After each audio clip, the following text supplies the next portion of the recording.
Thank you very much, Larry. I'm going to start in French, and then I'll switch back to English. Merci, Larry. Thank you, Larry. It is both a pleasure and a duty to be with you tonight in this pivotal moment that Canada and the world are going through. Today I will talk about a rupture in the world order, the end of a pleasant fiction and the beginning of a harsh reality, where geopolitics, where the large main power geopolitics is submitted to no limits, no constraints. On the other hand, I would like to tell you that the other countries, especially intermediate powers like Canada, are not powerless. They have the capacity to build a new order that encompasses our values, such as respect for human rights, sustainable development, solidarity, sovereignty, and territorial integrity of the various states. The power of the less power starts with honesty. It seems that every day we're reminded that we live in an era of great power rivalry, that the rules-based order is fading, that the strong can do what they can and the weak must suffer what they must.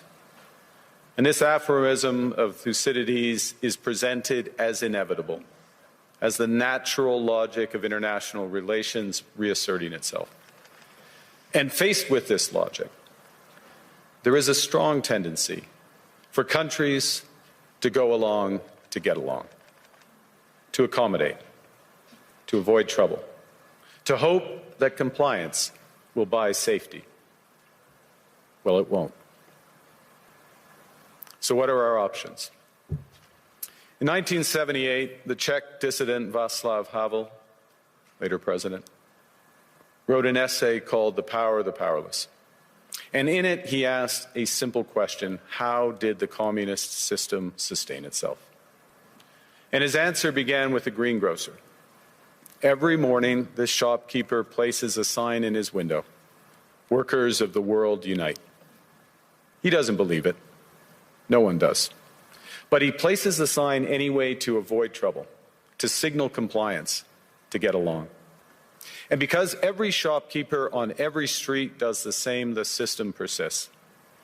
Not through violence alone, but through the participation of ordinary people in rituals they privately know to be false. Havel called this living within a lie. The system's power comes not from its truth, but from everyone's willingness to perform as if it were true. And its fragility comes from the same source. When even one person stops performing, when the greengrocer removes his sign, the illusion begins to crack. Friends, it is time for companies and countries to take their signs down. For decades,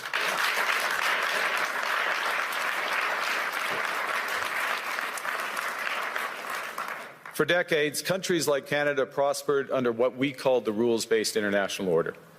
We joined its institutions, we praised its principles, we benefited from its predictability. And because of that, we could pursue values-based foreign policies under its protection. We knew the story of the international rules-based order was partially false, that the strongest would exempt themselves when convenient, that trade rules were enforced asymmetrically.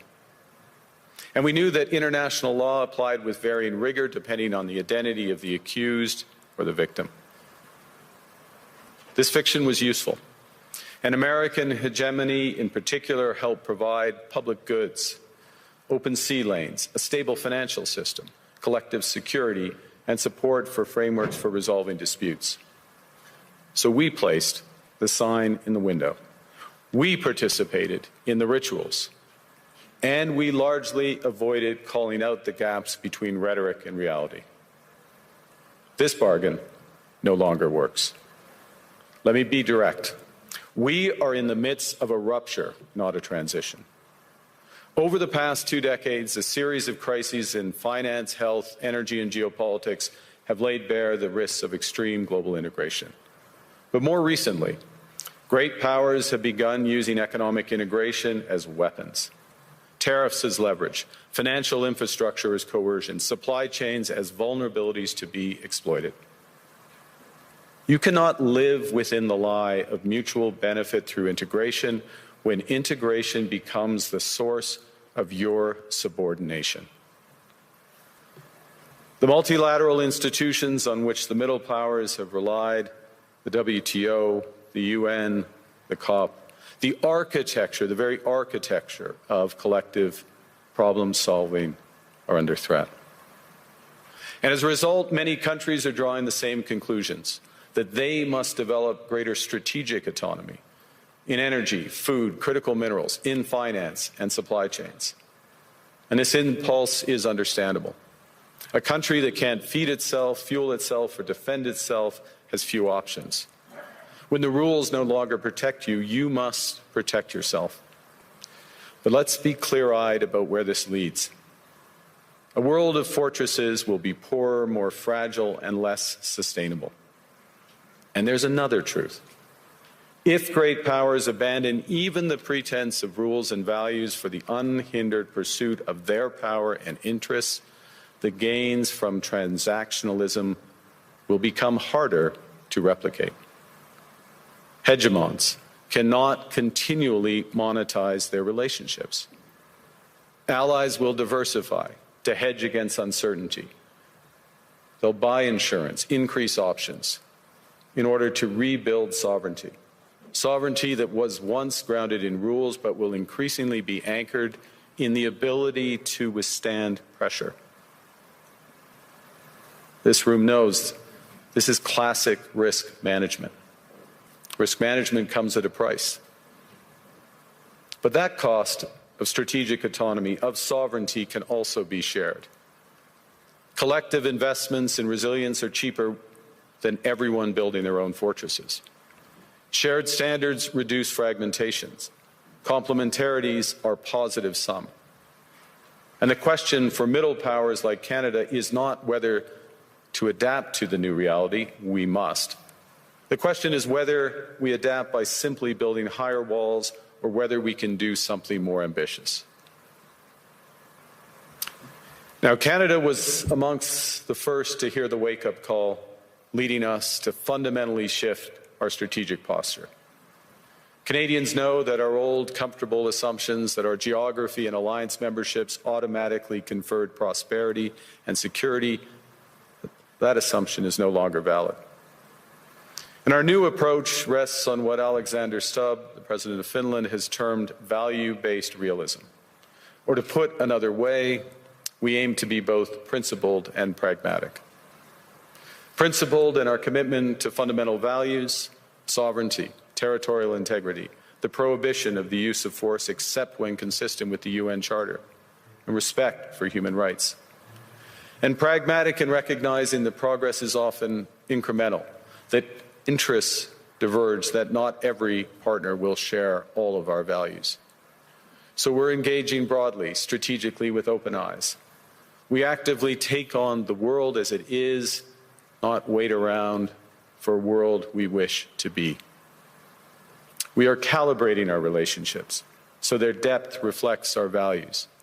And we're prioritizing broad engagement to maximize our influence, given the fluidity of the world at the moment, the risks that this poses, and the stakes for what comes next. And we are no longer just relying on the strength of our values, but also the value of our strength. We are building that strength at home. Since my government took office, we have cut taxes on incomes, on capital gains and business investment. We have removed all federal barriers to interprovincial trade. We are fast-tracking $1 trillion of investments in energy, AI, critical minerals, new trade corridors, and beyond. We're doubling our defense spending by the end of this decade, and we're doing so in ways that build our domestic industries. And we are rapidly diversifying abroad. We've agreed a comprehensive strategic partnership with the EU, including joining SAFE, the European Defence Procurement Arrangements. We have signed 12 other trade and security deals on 4 continents in 6 months. In the past few days, we've concluded new strategic partnerships with China and Qatar. We're negotiating free trade pacts with India, ASEAN, Thailand, Philippines, and Mercosur. We're doing something else. To help solve global problems, we're pursuing variable geometry. In other words, different coalitions for different issues based on common values and interests. So on Ukraine, we're a core member of the Coalition of the Willing and one of the largest per capita contributors to its defense and security. On Arctic sovereignty, we stand firmly with Greenland and Denmark and fully support their unique right to determine Greenland's future.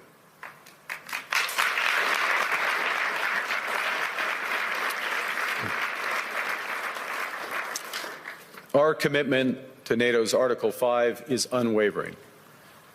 So we're working with our NATO allies, including the Nordic-Baltic Gate, to further secure the alliance's northern and western flanks, including through Canada's unprecedented investments in over-the-horizon radar, in submarines, in aircraft, and boots on the ground, boots on the ice.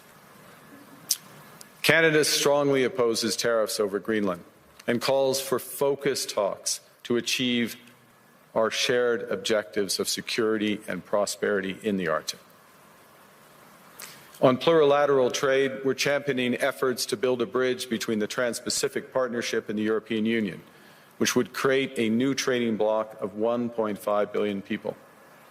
On critical minerals, we're forming buyers' clubs anchored in the G7 so that the world can diversify away from concentrated supply. And on AI, we're cooperating with like-minded democracies to ensure that we won't ultimately be forced to choose between hegemons and hyperscalers.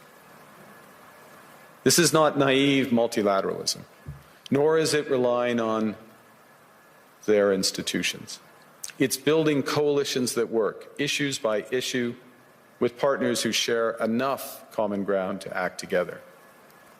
In some cases, this will be the vast majority of nations. What it's doing is creating a dense web of connections across trade, investment, culture, on which we can draw for future challenges and opportunities. Argue the middle powers must act together because if we're not at the table, we're on the menu.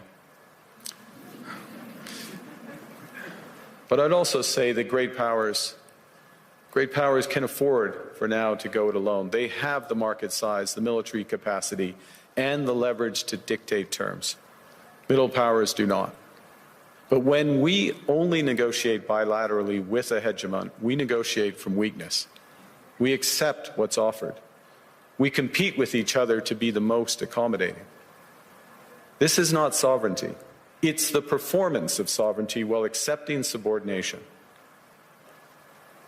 In a world of great power rivalry, the countries in between have a choice: compete with each other for favor, or to combine to create a third path with impact. We shouldn't allow the rise of hard power to blind us to the fact that the power of legitimacy, integrity, and rules will remain strong if we choose to wield them together. Which brings me back to Havel. What does it mean for middle powers to live the truth? Well, first, it means naming reality. Stop invoking rules-based international order as though it still functions as advertised. Call it what it is: a system of intensifying great power rivalry where the most powerful pursue their interests using economic integration as coercion. It means acting consistently, applying the same standards to allies and rivals. When middle powers criticize economic intimidation from one direction but stay silent when it comes from another, we are keeping the sign in the window. It means building what we claim to believe in. Rather than waiting for the old order to be restored, it means creating institutions and agreements that function as described. And it means reducing the leverage that enables coercion. That's building a strong domestic economy. It should be every government's immediate priority.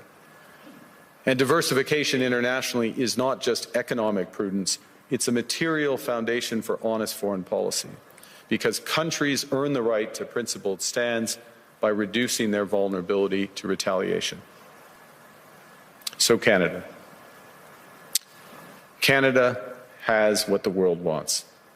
We are an energy superpower. We hold vast reserves of critical minerals. We have the most educated population in the world.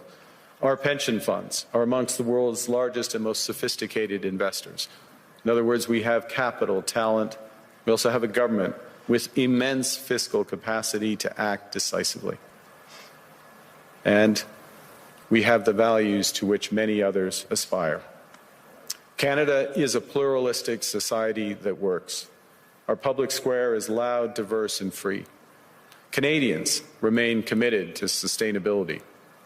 We are a stable and reliable partner in a world that is anything but. A partner that builds and values relationships for the long term. And we have something else. We have a recognition of what's happening and a determination to act accordingly.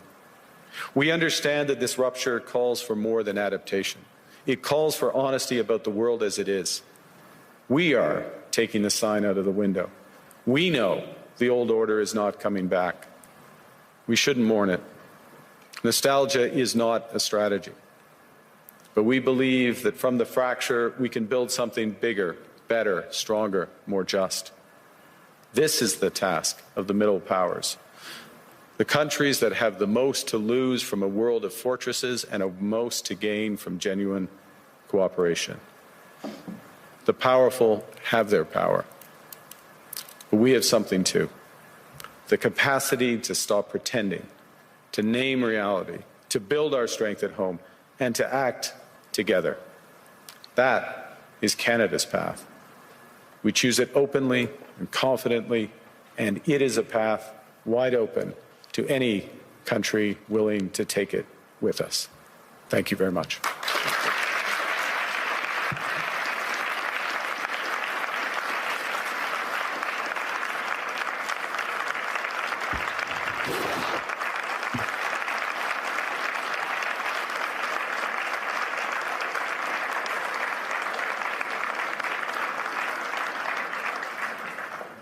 Well, thank you, Prime Minister. I don't think I've seen many standing ovations at Davos, so that was interesting.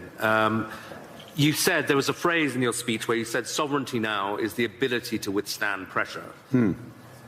Isn't Canada almost uniquely vulnerable to pressure because of the extent of your trade dependence on the United States? Well, the proof is that we have been able to withstand the pressure, and there has been considerable pressure.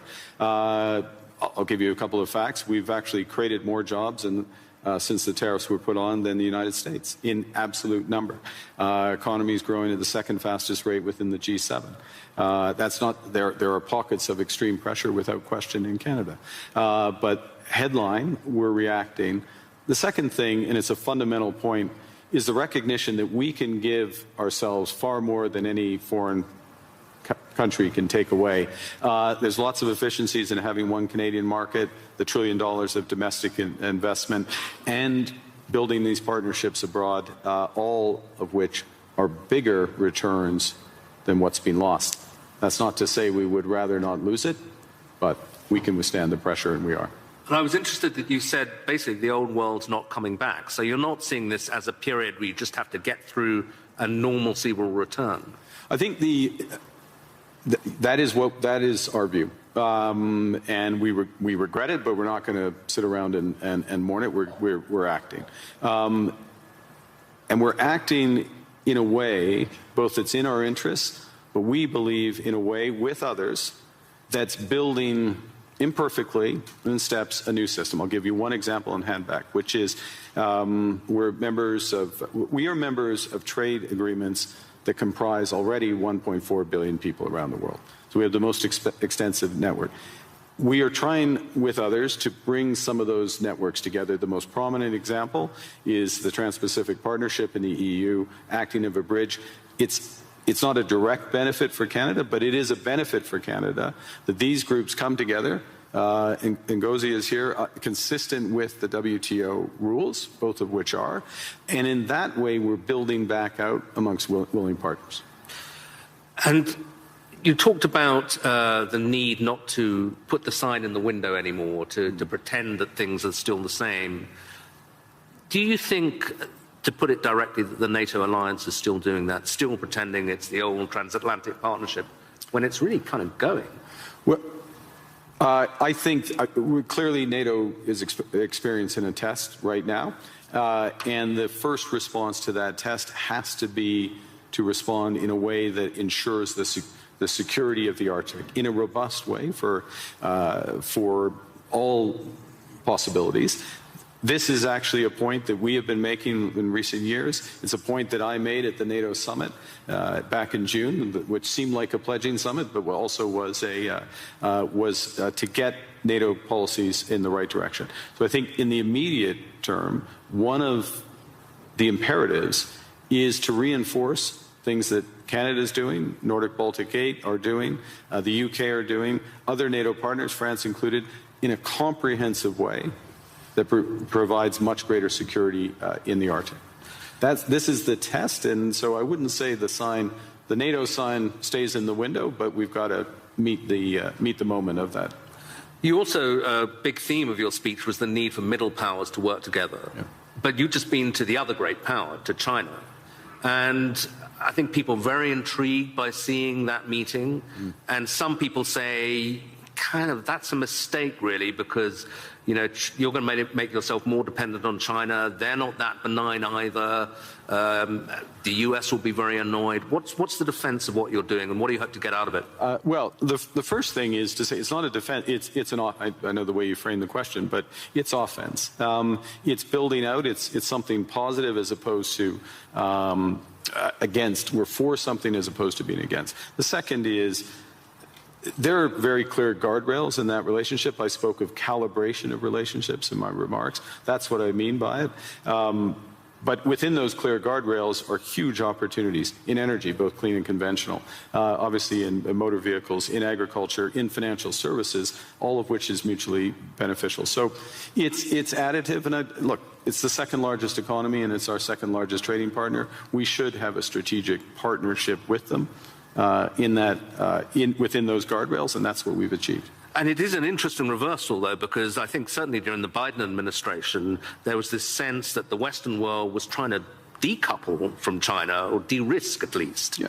And is now in this new world that really going to go into reverse, and de-risking from China because there are other risks is less of a thing? You need, again, many in this room, this is their livelihood, you need a web of connections.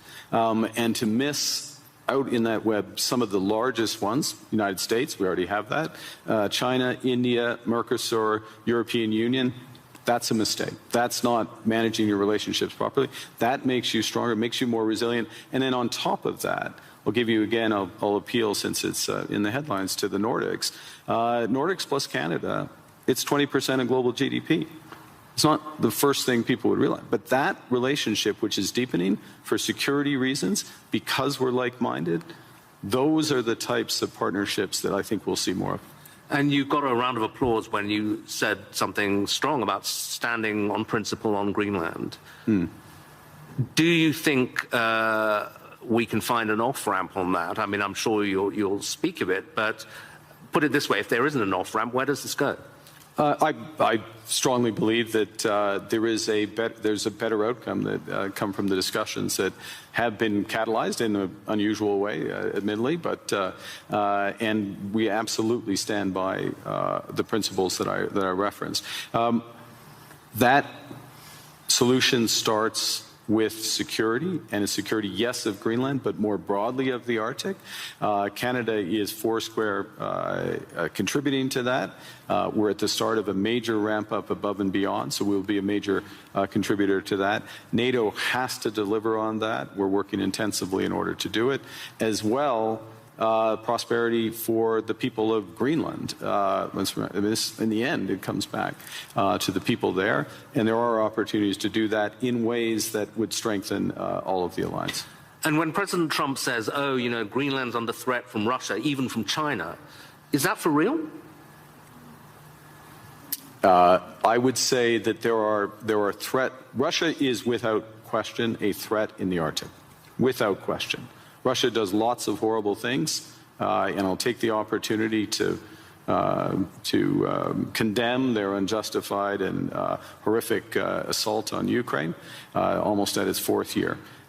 They are a real threat in the Arctic, one against we need to protect, which is why we have 364 5-day air, sea, and land presence. It's why we're adding to our submarine fleet, adding to our air fighter fleet, why we're building out over-the-horizon radar to protect from Russian missile threats and others, and why we will work with our NATO partners. The threat is more prospective than actual at this stage in terms of actual activity in the Arctic, and we intend to keep it that way. Another big issue that's going to come up this week is this board of peace that President Trump is keen on. I'm not sure whether it's for Gaza or for the entire world, but apparently Canada's been invited. Are you going to join? We have been invited, and let me start by, I think we should recognize the progress that has been made in at least getting towards the end of the first phase of this process. And the activation, if I can put it that way, of the process to set up the Board of Peace is the start of phase 2. Our view is, and that's to be welcomed, and this is a positive vehicle. Our view is we need to work on the actual structure of the vehicle. You just referenced, is it for Gaza? Well, the UN resolution, Security Council Resolution 2803, references a Board of Peace for Gaza.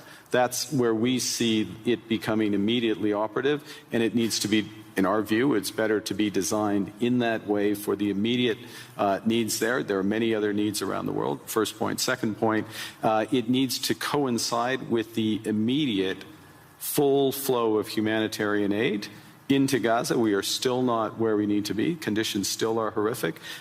So that needs to come alongside.